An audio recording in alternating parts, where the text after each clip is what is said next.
Class 7-এর সমস্ত ছাত্রছাত্রীকে আজকের ভিডিওতে স্বাগত জানাই। কতদিন আমরা মূল নিয়ে আলোচনা করেছিলাম, অর্থাৎ মূল কয় প্রকারের ও কী কী, এবং স্থানিক মূলের গঠন নিয়ে আলোচনা করেছিলাম। আজকের ভিডিওতে আমরা মূলের বিভিন্ন প্রকার কাজ নিয়ে আলোচনা করব। প্রথমে হলো বট গাছের ডালের মূল। এই বট গাছের ডালের মূলের কাজ কি জানো? এ স্তম্ভের মতো কাজ করে, একে বলা হয় স্তম্ভ মূল। এর কাজ কি না, বট গাছের ডালকে ধরে রাখা, অর্থাৎ যাতে পড়ে না যায়, সাপোর্ট দেওয়া, ধরে রাখা হলো এর কাজ। পাথরকুচি পাতার মূল, অর্থাৎ পাথরকুচি পাতার কিনারায় যে মূল থাকে, সেই মূল থেকে আবার কিন্তু নতুন গাছের জন্ম হয়, পাতার থেকে বিচ্ছিন্ন হয়ে মাটিতে পড়ে এবং নতুন গাছের জন্ম হয়। এই মূলটাকে বলা হয় পত্রাশ্রয়ী মূল। কি বলা হয় না, পত্রাশ্রয়ী মূল। এর কাজ হলো বংশ বিস্তার করা, কারণ এখান থেকে, এই মূল থেকে কিন্তু নতুন করে আবার গাছের সৃষ্টি হয়। সুন্দরী গাছের মূল, সমুদ্র উপকূলবর্তী অঞ্চলে এই গাছগুলো দেখতে পাওয়া যায়। এই গাছের একটি বিশেষ বৈশিষ্ট্য হলো মাটি পুড়ে কিছু শেকড় ওপরের দিকে উঠে আসে, মূল বা শেকড়ের গায়ে অসংখ্য ছিদ্র থাকে। এই মূলগুলোকে বলা হয় শ্বাসমূল বলা হয়। এর কাজ কি জানো? এর কাজ হলো অক্সিজেন গ্রহণ করা, অর্থাৎ শ্বাসকার্য চালানো। রাসনার মূল, রাসনা এক ধরনের অর্কিড, অর্থাৎ পরাশ্রয়ী উদ্ভিদ। বড় কোনো উদ্ভিদের কাণ্ডের গায়ে জন্মায় এবং সেখান থেকে পুষ্টি রস শোষণ করে বেঁচে থাকে। এই সমস্ত উদ্ভিদের কাণ্ডের গোড়ার থেকে এক ধরনের মূল বাতাসে ঝুলে থাকে। এগুলোকে কি বলা হয় জানো? বায়বীয় মূল বা ভেলামেন বলা হয়। এদের কাজ হলো বাতাস থেকে জলীয় বাষ্প শোষণ করা, অর্থাৎ বাতাস থেকে জলীয় বাষ্প শোষণ করে সে তার জলের চাহিদা পূরণ করে। গজ পিপুলের ডাঁটার মূল বা পান কাণ্ডের, অর্থাৎ পান গাছের কাণ্ডের যে মূল।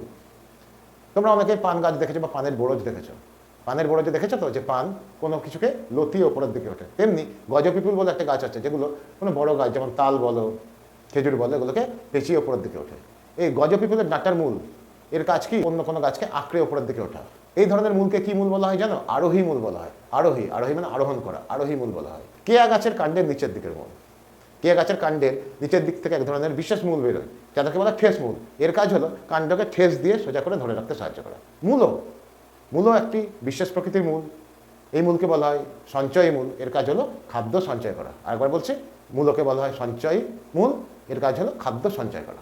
এবার চলো আমরা জেনে নিই মূল আমাদের প্রতিদিনকার জীবনে, অর্থাৎ দৈনন্দিন জীবনে কী কী কাজে লাগে, অর্থাৎ মূল থেকে আমরা কী কী উপকার পাই। পুকুর বা নদীর ধারে গাছ কেন লাগানো হয়? কারণ গাছের মূল মাটিকে আঁকড়ে ধরে রাখে, তাই তো? এবার ধরো কোনো পুকুরের ধার যদি গাছ না লাগানো থাকে বা না বাঁধানো থাকে, তাহলে সেখানকার মাটির কী অবস্থা হবে না, মাটি শুকনো হয়ে গিয়ে ঝুরঝুরে হয়ে যাবে এবং খুব সহজেই কিন্তু ধস হয়ে যাবে। মাটির ক্ষয়রোধে গাছ লাগানোর এরকম কোন কোন উদাহরণ তুমি জানো? তোমাদের বইয়ে দেখো সমুদ্রের তীরে গাছ লাগাবার কথা দেওয়া আছে, অর্থাৎ সমুদ্র যাতে মাটি ধুয়ে নিয়ে যেতে না পারে তার জন্য সমুদ্র তীরবর্তী অঞ্চলে গাছ লাগানো হয়। দেখবে নারকেল গাছের বিরাট সারি থাকে। তেমনি আমাদের আর কোন কোন জায়গায় লাগানো যেতে পারে না, নদীর ধারে, পুকুরের ধারে আর রাস্তার ধারে, তাই না? তাহলে এই সমস্ত জায়গায় যদি আমরা গাছ লাগাই, আমাদের তাহলে কিসের সাহায্য করবে না, মাটির ক্ষয়রোধ বা মাটিকে ধসে যাওয়ার থেকে রক্ষা করবে। এইরকম জায়গায় কোন কোন গাছ লাগানো যেতে পারে? যে কোনো বৃক্ষ জাতীয় গাছ, যারা মাটিকে শক্ত করে ধরে রাখবে এবং ধসে যাওয়ার হাত থেকে রক্ষা করবে মাটিকে, যেমন নারকেল, সুপারি, কলা গাছ, এই সমস্ত গাছ। বন্যাপ্রবণ এবং ঝঞ্ঝাপ্রবণ অঞ্চলে, নদীর ধারে এবং পাহাড়ের ঢালে কোন ধরনের গাছ লাগানো উচিত বলে তোমার মনে হয়? পাহাড়ের ঢালে কোন কোন গাছ লাগানো উচিত না, পাইন, ঝাউ, এই ধরনের গাছ। আর নদীর ধারে নারকেল, তাল, সুপারি, খেজুর, এই ধরনের গাছ লাগানো উচিত। তোমার মনে একটা প্রশ্ন আসবে যে স্যার, নদীর ধারে নারকেল, তাল না লাগিয়ে অশ্বত্থ, নিম, সেগুন, এই সমস্ত গাছ লাগালেও তো হয়।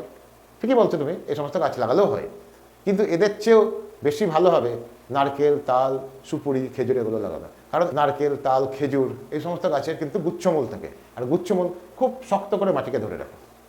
আর একটা সুবিধা হলো এই গাছগুলোর কিন্তু পত্রমোচন হয় না, অর্থাৎ পাতা ঝরে পড়ে না নির্দিষ্ট সময় অন্তর।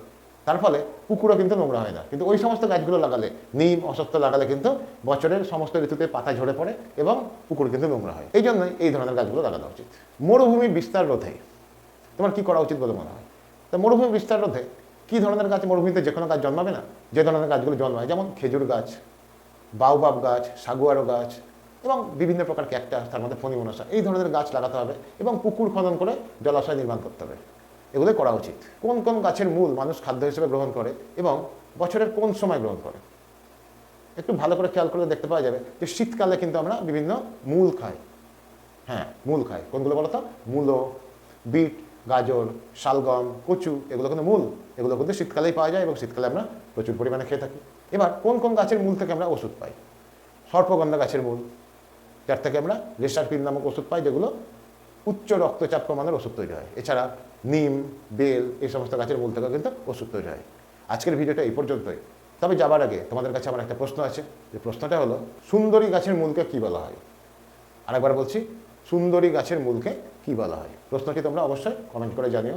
ভিডিওটা যদি তোমাদের ভালো লেগে থাকে তাহলে অবশ্যই লাইক, শেয়ার আর কমেন্ট করো। আর যারা আমার চ্যানেলে নতুন, সাবস্ক্রাইব করে বেল আইকনটাকে প্রেস করে দিও।